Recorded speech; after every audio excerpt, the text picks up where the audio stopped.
Դպրոցներում հնարավոր է շուտով վարորդական իրավունքի տեսական գիտելիք ստանան 12-րդ դասարանցիները։ Կրթության նախարարը ազգային ժողովի ամբիոնից իշխանական падգամավորի հարցին ի պատասխան արձագանքեց։ Հրաշալի առաջարկ է, կքննարկեն ու գուցե սեպտեմբերից մեկնարկեն։ Ես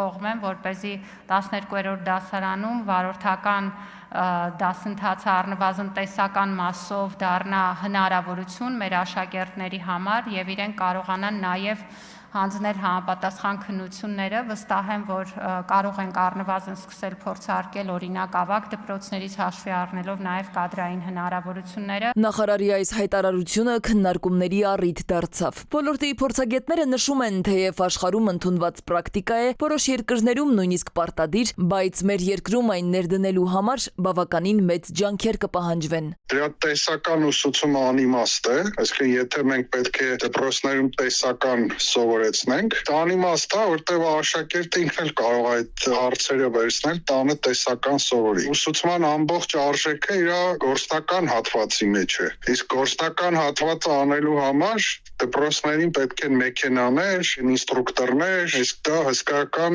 ծախս է, որովհետև եթե մի քանի 100 աշակերտ են, մեկ մեքենայով չեք կարող սովորեցնել։ Եթե տվյալ առարկան նպաստելու է երթևեկության կարգուկանոնին, անվտանգությանն ու քաղաքացիական գիտակցության բարձրացմանը, ապա դա միայն ողջունելի է, ասում է ոլորտի մյուս փորձագետը, միաժամանակ ընդգծում, դպրոցներում կան ավելի հրատապ լուծման խնդիրներ ու վարորդականի վկայականը ամենաքիչը պիտի հետաքրքրեր կրթության նախարարությանը։ Մենք հիմա կանգնած ենք լուրջ կրիզիսային վիճակների առաջ ու այդ իրավիճակների մեջ երեխաները դպրոցում վարորդական գիտելիքներ կստանան թե չէ 1000-րդ հարցը մանավանդ արհեստական բանականության զարգացման process-ին եթե նայենք self-driving car-երը որոնք մեքենայով հենց իրենք առանց վարորդի քշում են դա համատարած պրակտիկա է դառնում իրականում գոնե դրա մասին մտածել ասենք հասկանանք թե ասենք այդ խնդիրը ասենք երբ որ այդ երեխան կմեծանա այդ խնդիրը ակտուալ է լինելու թե չէ մենք զբաղվում ենք մարդկանց գլուխը ծանրաբեռնելով անիմաստ ոչ առաշային հարցերով։ Փորձագետները հորդորում են նախ կրթական համակարգի իրական հնարավորությունների ու առաջնահերթությունների գնահատում իրականացնել, ապա նոր անցնել հաջորդ նորարարական նախաձեռնություններին։